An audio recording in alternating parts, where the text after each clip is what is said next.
तो last class में हमने कंटिन्यूटी के बारे में पढ़ा था कि कोई फंक्शन कंटिन्यूस कब होता है, मतलब RHL निकालना पड़ता है, LHL निकालना पड़ता है और FA, तो फिर बोलते हैं function is continuous at x equal to a। ठीक है, ये हमने पढ़ा था। ठीक, तो अभी हम लोग ये कुछ क्वेश्चन करेंगे, फिर कुछ कंसेप्ट बताते हैं। ये तीनों देखना है अभी क्वेश्चन में। जैसे पहला लिखा है,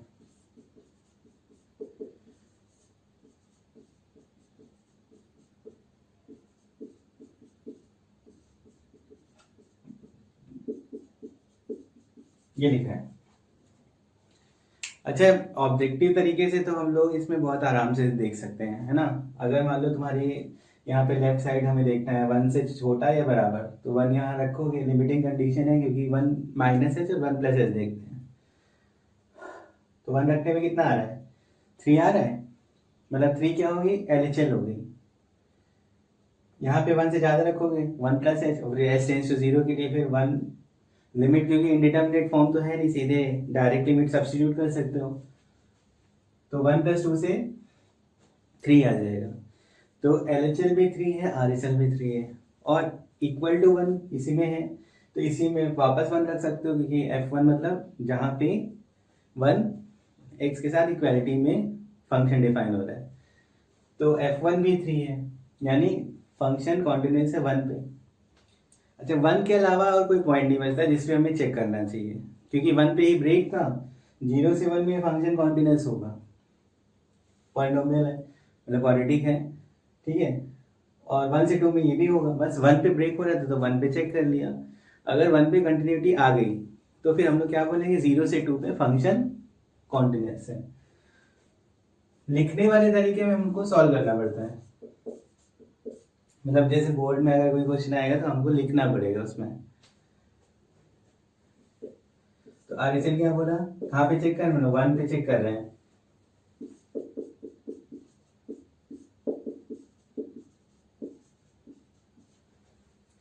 यहाँ रखो, क्योंकि 1 यहाँ पे 1 प्लस एच है तो इसमें रखना पड़ेगा। 1 से थोड़ा ज्यादा ले गया था फंक्शन था, अब लिमिट रखो। ठीक, RHL हो गया।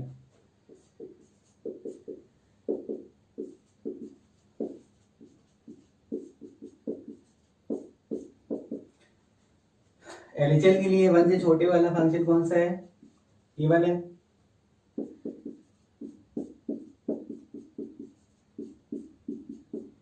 लिमिट रखो, क्योंकि इंडिटरमिनेट फॉर्म तो है नहीं, तो सीधे लिमिट रखी जा सकती है।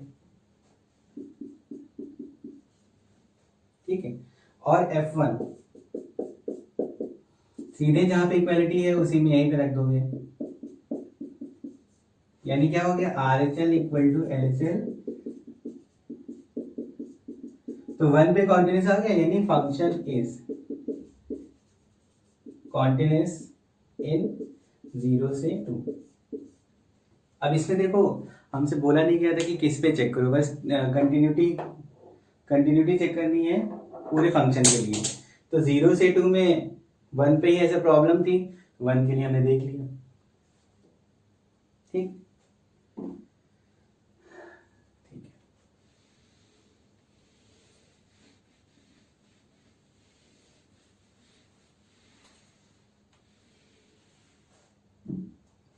सेकेंड,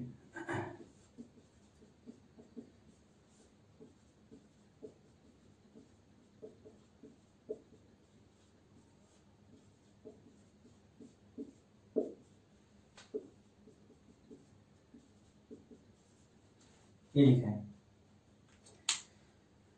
अब RHL और LHL जो 2 प्लस एच और 2 माइनस एच के लिए कौन सा फंक्शन यूज करें, इसमें ग्रेटर लेस करके तो दिया नहीं है, तो 2 प्लस एच के लिए यही वाला फंक्शन, क्योंकि x नॉट इक्वल टू 2 है, मतलब 2 प्लस एच 2 से थोड़ा ज़्यादा, 2 माइनस एच मतलब यही वाला फंक्शन यूज करेंगे, है ना।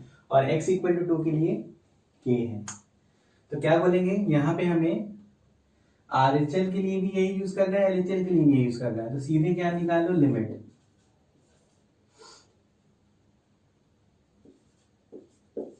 लिमिट में भी हम लोग यही काम करते हैं कि एक ही फंक्शन दिया होता है, उसी की आरएचएल और उसी का एलएचएल सॉल्व करते हैं, है ना। अब ये इंडिटरमिनेट फॉर्म है, तो इंडिटरमिनेट फॉर्म तो अगर सॉल्व हो पा रहा है तो सॉल्व करेंगे, आरएचएल एलएचएल लगाने की जरूरत नहीं पड़ती है, तो सीधे सॉल्व करो और देखो लिमिट किधर क्यों सेटिस्फाई कर रही है। फैक्टराइज कर लो।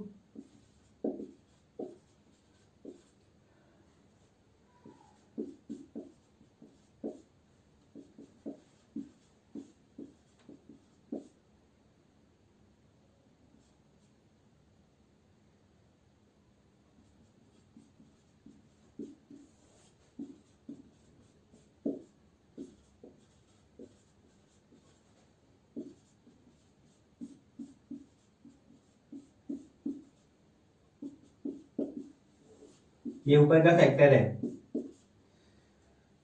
एक्स माइनस टू 2 बार है तो 2 बार आने पे ये कट जाएगा। अब जिसकी वजह से इंडिटरमिनेट फॉर्म था वो गया, तो अपने आप सीधे पुट करके लिमिट आ जाती है, तो एक्स के 2 पुट करेंगे तो कितना आ जाएगा।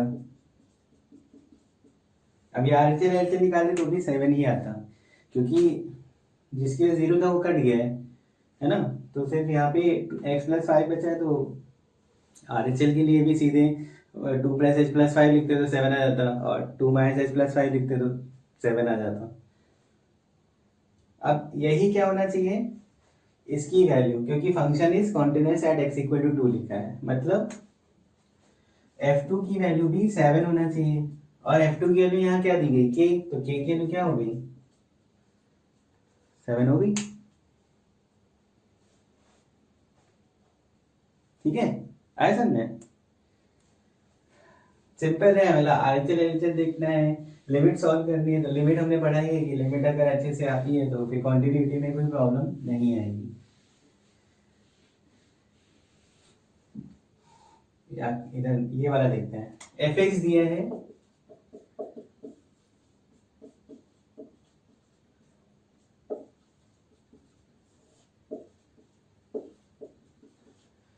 और f0 हमसे पूछा गया है और बोला गया है कि function is continuous at x equal to 0, है ना।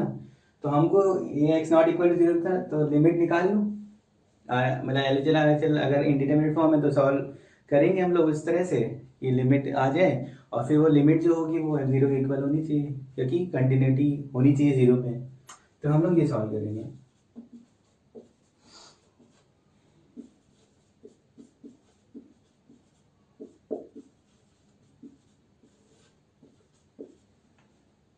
ठीक है, अब या तो एल हॉस्पिटल रूल लगाओ या फिर फॉर्मूले से जाओ, या किसी तरीके बनाओ उसमें सॉल्विंग दिखे। अच्छा, एल हॉस्पिटल हम लोग बोर्ड में यूज कर नहीं सकते, तो अभी हम लोग क्या है किसी तरह फॉर्मूला ही देखते हैं कि किस तरह बनेगा। cos c minus cos d 2 sin c plus d by 2 into sine d minus c by 2 upon x square. अब जब साइन 0 मिलता है तो हमको नीचे भी चाहिए होता है ताकि हम लोग लिमिट 1 रख पाए, है ना। तो हम लोग एक काम कर लेते हैं, इसका x plus sine x by 2 का मल्टीप्लाई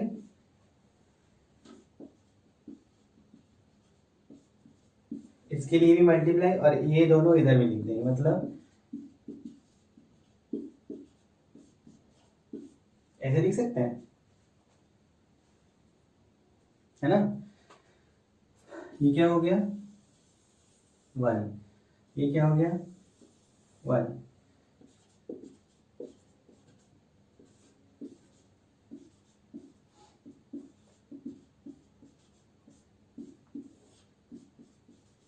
ये आ गया। अभी अलग अलग कर दोगे तो बनेगा 1 minus sine x by x का होल स्क्वायर, और साइन 0 बाई 0 1 होता है, तो 1 बाई 2 1 माइनस 1 मतलब 0, तो f0 कितना होना चाहिए 0 के ऊपर। समझ में आया। अच्छा, यहाँ पे हम लोग अलग अलग नहीं कर सकते थे, क्योंकि वो इन्फिनिटी माइनस इन्फिनिटी का फॉर्म बनता। ठीक है, यहाँ पे हम लोग अलग कर सकते हैं, क्योंकि इसमें एक फाइनाइट वैल्यू है, दूसरी फाइनाइट वैल्यू है, तो ऐसे का इसमें अलग हो जाता है। मतलब डिनोमिनेटर को अलग अलग दो टर्म में ऐसे डिवाइड कर देना, इसमें नहीं हो सकता तो यहाँ कर दिया हमने, ठीक है। तो f0 की वैल्यू 0 आ गई कंटिन्यूटी के लिए।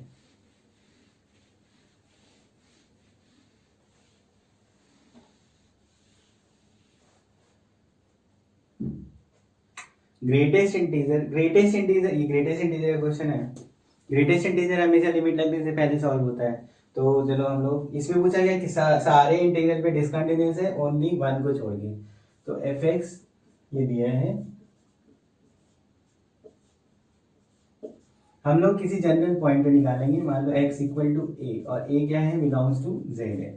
इंटीजर पे देखना है देखिए, पूछा गया है कि discontinuous for all integral value है लेकिन वन को छोड़ के। पहले तो एफ ए निकालो, ए स्क्वायर इंटीजर है तो उसका ग्रेटेस्ट इंटीजर भी क्या होगा, इंटीजर ही होगा, 0। अब आरएचएल निकालो,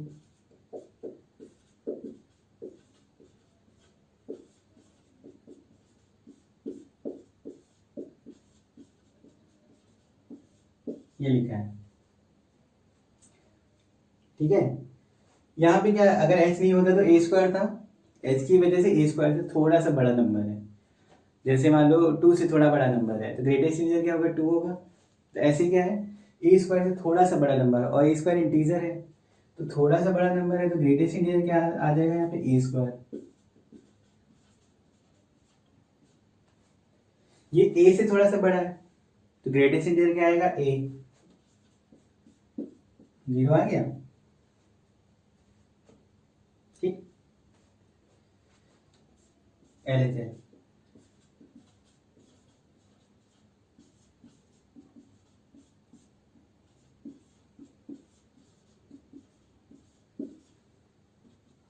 ये ए स्क्वायर, अगर एच नहीं होता तो ए स्क्वायर था, तो ए स्क्वायर से छोटा नंबर है थोड़ा सा। अब छोटा नंबर है ए स्क्वायर से तो ग्रेटेस्ट इंटीजर क्या बोलेंगे, उससे भी एक छोटा नंबर।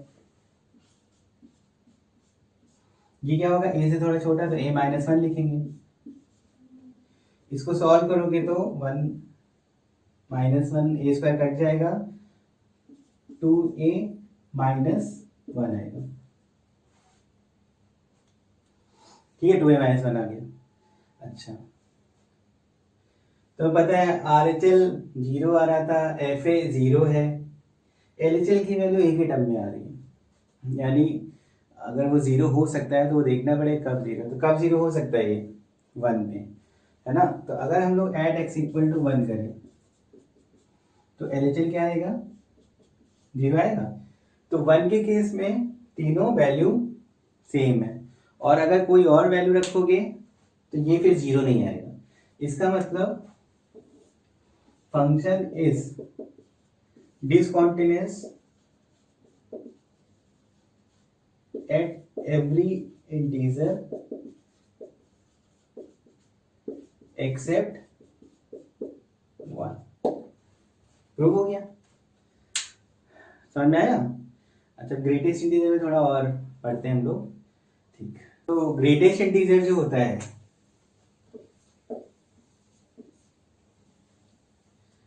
वो क्या होता है कि डिसकंटिन्यूअस फंक्शन है अगर उसकी वैल्यू किसी इंटीजर के अराउंड बढ़ या कम हो रही है ना। जैसे इसको देखा जाए, ठीक है, अगर तुम 1 से 2 रखोगे तो ये क्या आ जाएगा, ये आ जाएगा 1।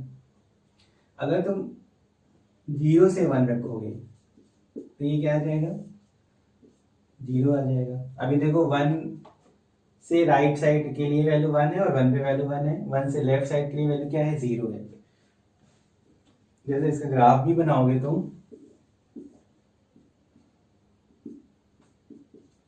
तो 1 से 2 में है 1 और 0 से 1 में है 0, 1 पे डिसकंटिन्यूअस आ रहा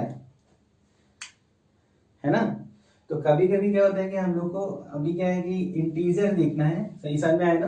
ग्रेटेस्ट इंटीजर जो होगा वो डिसकंटिन्यूअस हो सकता है, तो इंटीजर जहाँ पे अंदर वाली वैल्यू इंटीजर हो रही है, जैसे मान लो तो हमारे पास एक्स स्क्वायर लिखा है,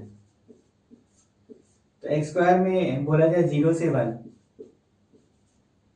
तो ये क्या हो जाएगा, वैल्यूज की आएगी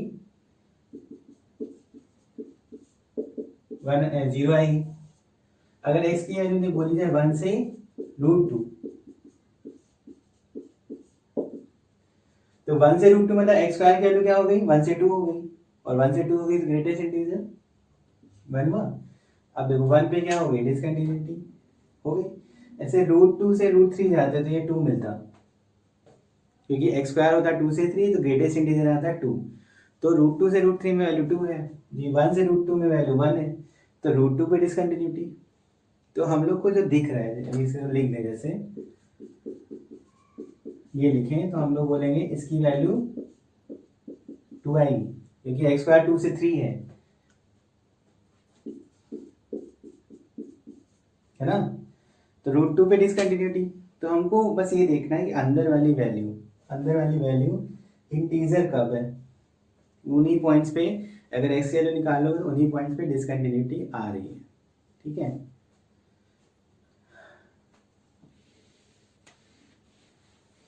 अब जैसे मान लो हमारे पास कोई फंक्शन ऐसे इंक्रीजिंग है, ठीक, और उसकी वैल्यू मतलब 1 2 3 नहीं, मान लो n कोई इंटीजर है, दूसरा फिर n+1 है, फिर n+2 है, फिर n+3 है, ठीक है। तो ये वैल्यू इंटीजर है और ये कोई फंक्शन f(x) है, ग्रेटेस्ट इंटीजर f(x) की बात हो रही है। तो अगर यहाँ पे बोले कि n-1 से स्टार्ट हो रहा था, या कोई नंबर से स्टार्ट हो रहा हो, ठीक, अगर यहाँ से यहाँ तक ग्रेटेस्ट इंटीजर निकालेंगे तो n-1 आएगा, क्योंकि अंदर वाली वैल्यू n-1 से n तक है। फिर n से n+1 निकालोगे, अंदर की वैल्यू n से n+1 है, तो ग्रेटेस्ट इंटीजर n आएगा, मतलब ब्रेक हो गया ऐसे। फिर यहाँ से यहाँ तक में जो वैल्यू है वो n+1 से n+2, ग्रेटेस्ट इंटीजर छोटा वाला होता है n+1 आएगा, मतलब तुम ये वाली वैल्यू रखो तब भी ये वाली वैल्यू निकाल के n+1 देगा, तो कांस्टेंट लाइन बनती है इससे। तो डिसकंटिन्यूटी आ रही है ना। अब बस ये देखना है कि हमारे पास कोई अगर f(x) का इंटरवल है, f(x) का कोई इंटरवल है, तो उस इंटरवल में f(x) में कितने इंटीजर हैं, f(x) की वैल्यू में कितने इंटीजर हैं। अगर हमको वो पता चल गया तो हम लोग को नंबर ऑफ डिसकंटिन्यूअस पॉइंट भी पता चल जाएंगे। बस इंक्रीजिंग और डिक्रीजिंग, मतलब कोई ग्राफ बढ़ता हुआ है या घटता हुआ है, उसमें हम लोग डायरेक्ट पता कर सकते हैं। लेकिन कोई ग्राफ में इंक्रीज मतलब वैल्यू बढ़ भी रही है, कम भी हो रही है, तो उसमें क्या होगा, हमको ग्राफ से देखना पड़ेगा, नहीं तो लॉजिक फिर देखते हैं, ठीक है। इन सब में हम लोग सीधे बता सकते हैं।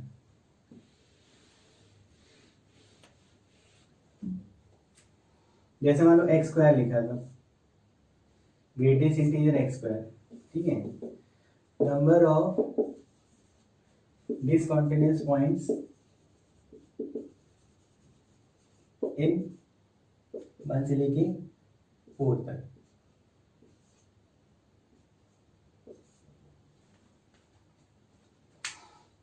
ये निकालना है। तो 1 से लेके 4 तक वैल्यू कहाँ तक जाएगी, एक्स स्क्वायर की वैल्यू जाएगी 1 से लेके 16 तक जाएगी, अंदर की वैल्यू 1 से लेके 16 तक जा रही है, मतलब जितने बीच में इंटीजर है वो सब जगह डिसकंटिन्यूटी आएगी। बस एंड पॉइंट भी तुमको थोड़ा चेक करना पड़ेगा। एंड पॉइंट मतलब जब एक्स की वैल्यू 1 है, जब एक्स की वैल्यू 4 है। अभी अच्छा इंटरनल बोला जाए तो ये वैल्यू बढ़ती जा रही है, तो बढ़ने वाले हम लोग सीधे बताते हैं कितने पॉइंट पे बीच में है,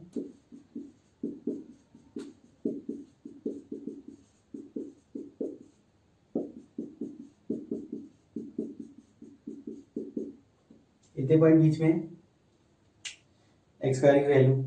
अभी x बोला जाए तो √2 है, √3 है, क्योंकि एक्स स्क्वायर इक्वल टू 2 तो x इक्वल टू √2 है। तो हमको अगर x की वैल्यू निकालनी होती तो फिर हम लोग इसी में सबका रूट ले लेते हैं। लेकिन नंबर ऑफ डिसकंटिन्यूअस पॉइंट निकालना है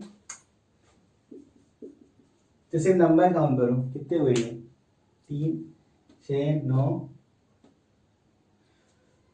14 पॉइंट्स हुए, ठीक है। अच्छा 14 में तो डिसकंटिन्यूटी है ही, 1 और 4 पे और देखना है। ठीक, 1 और 4 पे देखते हैं। तो एट एक्स इक्वल टू 1, अब क्योंकि 1 की लेफ्ट साइड तो हो नहीं, तो लेफ्ट साइड नहीं देखेंगे, RHL देखेंगे और F1 देखेंगे। तो F1 कितना है, 1 आएगा, ग्रेटेस्ट इंटीजर 1 का तो 1 ही रहेगा। और जब x की वैल्यू 1 से लेके x स्क्वायर के वैल्यू 1 से लेके 2 तक, मतलब x के वैल्यू 1 से अगला इंटीजर 2 आएगा, तो x के वैल्यू 1 से √2, तो क्या होगा इसमें, RHL भी 1 आएगा क्योंकि ग्रेटेस्ट इंटीजर तो 1 ही मिलेगा ना। तो 1 पे क्या हो गया, कंटिन्यूटी। अच्छा, एट एक्स इक्वल टू 4 पे F4 कितना आएगा, 16, और 4 से थोड़ा कम लिखना है, मतलब यहाँ पे 16 से 15, 16 तो हमें पता ही है ना, एक्स स्क्वायर जब एक्स वैल्यू 4 रखी तो 16 आ गया था। तो एक्स की वैल्यू होगी 4 से लेके, तो LHL निकालेंगे इसमें, तो LHL कितना आएगा, 3 आ जाएगा, क्योंकि 4 से छोटा, 16 से छोटा 15 आएगा। एक्स स्क्वायर की वैल्यू देख रहे हैं हम लोग, तो एक्स स्क्वायर 16 से छोटा नंबर, ग्रेटेस्ट इंटीजर कितना हो गया, 15 हो गया। तो इसमें क्या है, LHL और F उस पॉइंट पे वैल्यू अलग अलग है। तो 4 पे क्या होगा, डिसकंटिन्यूटी होगा, 1 पे कंटिन्यूटी है, ये देखो और ये देखो। तो एंड पॉइंट पे तुमको RHL LHL से चेक करना है, बाकी बीच में जितने पॉइंट है उन सब पे डिसकंटिन्यूटी। तो total number of point discontinuity कितनी हुई, ये कितने निकाले थे हम लोग, 14, और ये 16 पॉइंट्स आ गए, 15 पॉइंट्स जहां पे डिसकंटिन्यूस है। ठीक है, तो अंदर का बस वैल्यू देखना है तुमको। ठीक,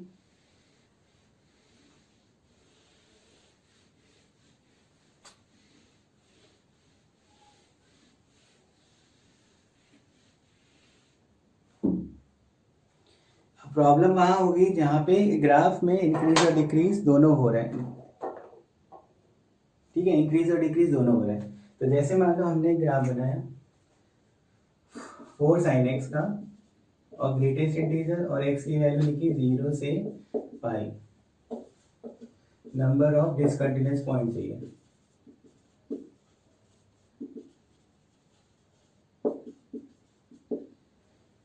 ठीक है, तो हम लोग 4 sin x का ग्राफ पता है हमें,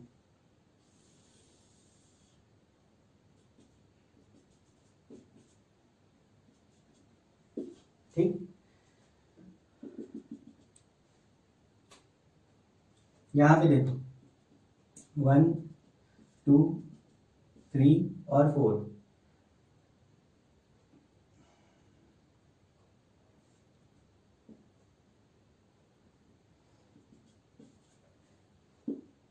ठीक है। तो अगर हम लोग सिर्फ इधर से जाएं, इतना देखें, तो 1 2 3 जगह मिल रहा है पॉइंट, 3 जगह मिल रहा है ना पॉइंट, तो 3 जगह डिसकंटिन्यूटी हो गई। फिर डिक्रीजिंग वाला देखो, तो फिर से 3 2 और 1, फिर 3 पॉइंट मिल रहे हैं, तो ये 6 पॉइंट ऑफ डिसकंटिन्यूटी इंक्रीजिंग और इधर वाले के लिए हिसाब से हुई है। ठीक, क्योंकि ये बीच में पॉइंट पड़ रहा है तो इसको हमें देखना पड़ेगा।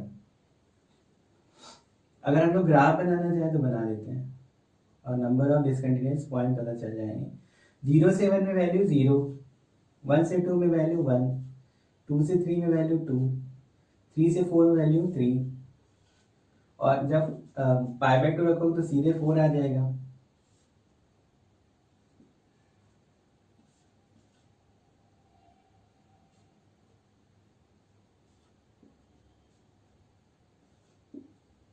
ये बन रहा है। अब पॉइंट पॉइंट गिनो, 1 2 3 4 5 6 है ना, बीच वाला पॉइंट और आ गया, 7 पॉइंट्स हो गए। तो अगर इंक्रीजिंग डिक्रीजिंग का तुम्हें समझ में आता है तो उसके बीच में जितनी जगह डिसकंटिन्यूटी, मतलब जितनी जगह इंटीजर है वो सब जगह डिसकंटिन्यूटी होगी, बस जहाँ पे चेंज हो रहा है वो तुम्हें एक बार फिर देखना है। तो इसमें क्या हो गया, 7 पॉइंट्स ऑफ डिसकंटिन्यूटी।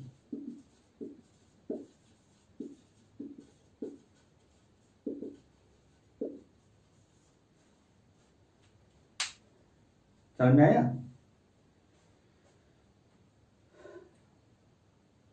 ठीक है, एक और बनाते हैं इसका।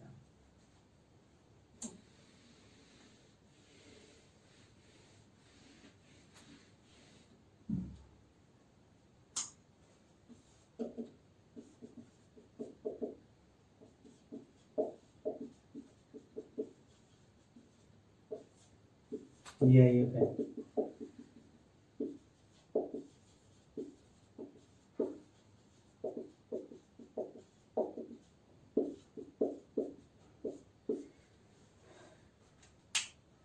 अच्छा, क्लोज भी कर सकते हो, उसमें कोई दिक्कत नहीं है। बस तुमको अगर ग्राफ बना ही रहे हो तो ग्राफ में तो दिख ही जाता है। अगर ग्राफ नहीं बनाते तो फिर हम लोग को एलएचएल आरएचएल देखना पड़ेगा, मतलब फिर हम लोग को सॉल्व करना पड़ जाता है। तो अभी क्या ग्राफ तो बन ही रहा है, ग्राफ से सीधे समझ में आ जाता है। अच्छा, ये जो है इसको कंबाइन करके लिखा जा सकता है। 2, अगर इसमें बाई 2 कर दो, इधर भी बाई 2 कर दो, ये 2 इधर कर दो, तो sine x plus pi by 6 का बन जाएगा ये।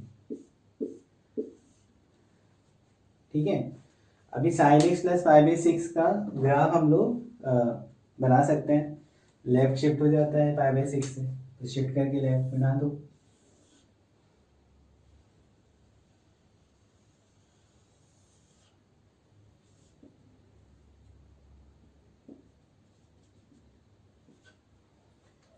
साइन x का पाई बाई 6 पीछे ले गए।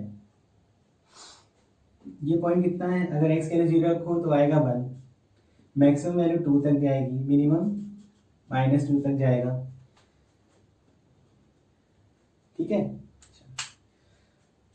चलो 1 से 2 बीच में कोई इंटीजर नहीं है, मतलब इसको हमें 2 पे देखना पड़ेगा अलग से और 1 पे, क्योंकि एक तो हाईएस्ट पॉइंट हो गया और एक तुम्हारा क्या हो गया, स्टार्टिंग वाला पॉइंट, तो इसमें हमें देखना ही पड़ेगा।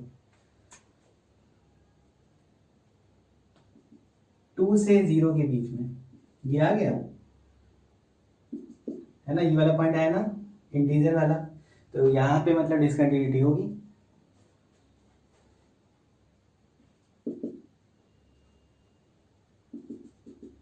फिर इससे, अच्छा यहां से सीधे यहाँ देखो, ठीक है, यहां से सीधे यहाँ, क्योंकि ये पूरा डिक्रीज करा रहे हो, तो 1, 2 और 3, जहाँ पे 1 आ रहा है, एक में 0 आ रहा है वैल्यू, और एक पे माइनस आ रहा है, 3 जगह डिसकंटिन्यूटी होगी। फिर इधर से देखो, तो ये वैल्यू 1 हो रही थी यहाँ पे, -2 से 1 में 2 जगह डिसकंटिन्यूटी होगी बीच में, है ना, मतलब 1, 2, 3, 4, 5 तो रहने, क्योंकि बीच में पड़ रहा है। बाकी हमको चेक करना पड़ेगा 1, 2, -2 और इधर 1 पे, क्योंकि ये दोनों क्लोज है तो इन पे भी देखना चाहिए। अच्छा, ग्राफ बनाते हैं।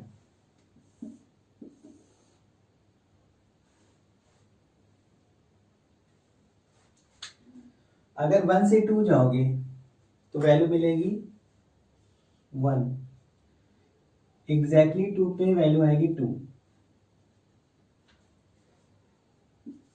फिर 2 से 1 जाओगे तो वैल्यू मिलेगी 1।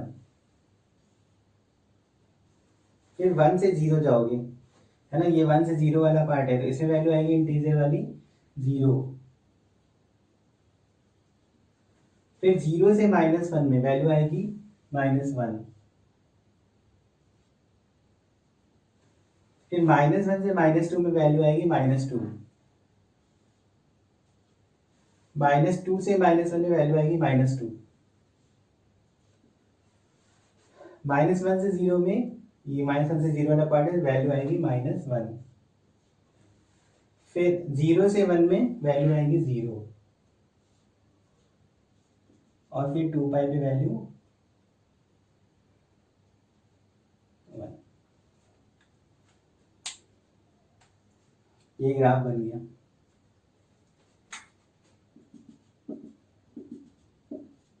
तो एक पॉइंट ये आ गया, एक ये वाला पॉइंट है, 2, 3, 4, 5, 6 और ये 7।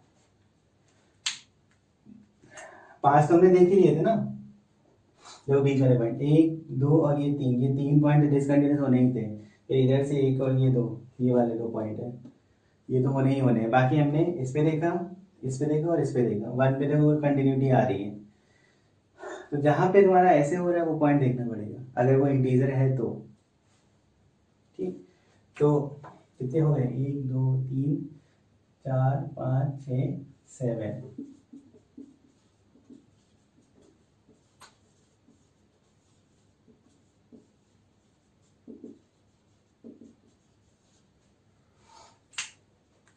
समझ में आ गया। तो ग्राफ बनाने से वही है कि तुमको जहाँ पे चेक करना वहीं चेक करो, ग्राफ अगर नहीं बनाना आ रहा तो हमको बस इतना पता होना चाहिए कि इन दोनों इंटीजर के बीच में कितने इंटीजर वैल्यू है, वहाँ डिसकंटिन्यूटी होगी। बाकी फिर हम लोग को आरएचएल एलएचएल देखना पड़ेगा जहाँ पे हम लोग ग्राफ नहीं बना पा रहे तो। ठीक है, अच्छा आ गया ना सर में। अच्छा मान लो ऐसा कोई क्वेश्चन दिया हो,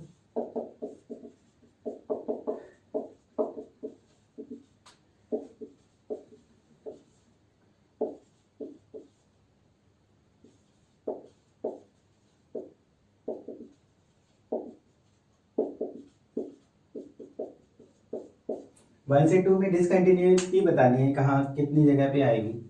ये आ गया था 7 पॉइंट्स ऑफ डिसकंटिन्यूटी होगा।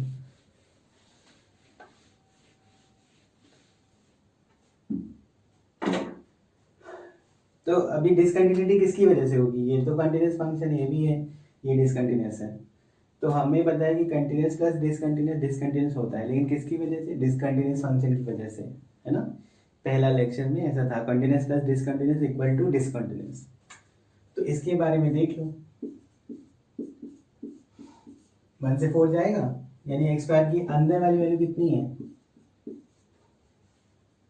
और ये इंक्रीजिंग है ना, सीधे 2 इंटीजर आ रहे हैं, मतलब 2 पॉइंट्स ऑफ डिसकंटिन्यूटी।